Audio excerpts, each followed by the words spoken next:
All right, I'm out here in the land of vineyards and apple orchards.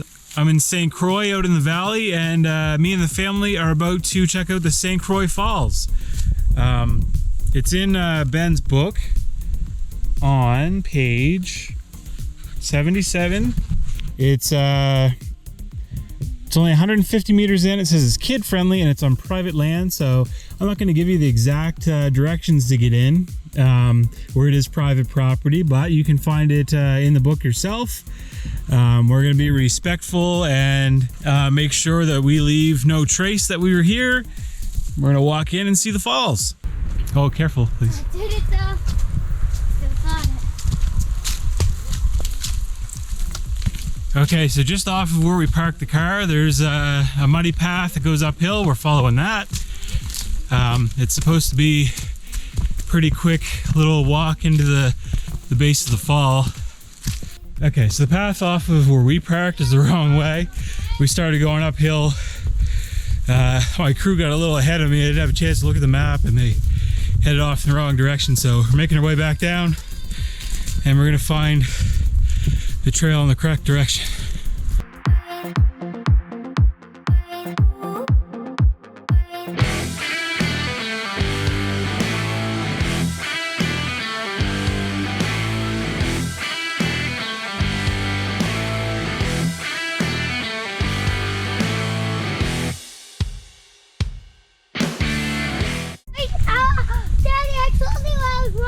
Yeah.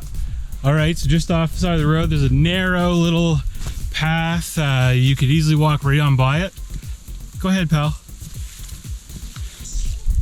It was supposed to be a cloudy day, but it looks like it's going to be pretty nice, actually. And it's lucky because fall just started, and before you know it, the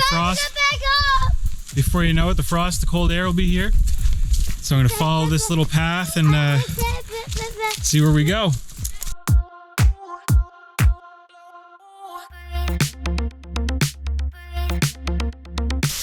All right, I made it down to the base of the Saint Croix Falls. Hopefully you can hear me well. I don't have my external audio plugged in. It was a pretty easy hike. Even my 4-year-old made it down by holding my hand.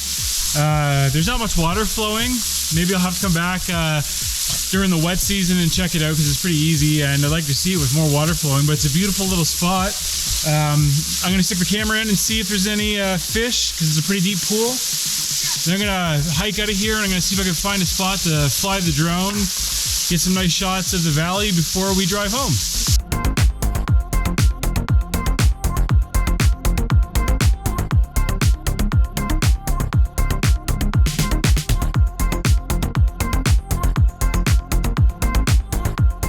All right, I wasn't able to get the drone up. It's having an issue. I don't know if it needs an update or calibration or something, but unfortunately I can't fly it. That said, I can imagine that the Saint Croix Falls is pretty nice when there's a lot of water flowing. I'd love to have the excuse to come back and spend a day exploring around Annapolis Valley, especially as the fall comes in and the colors change. That's going to do it for me. If you want to find me on Facebook, it's facebook.com/New Scotland. Subscribe if you haven't done that already, and I'll see you guys in the next one.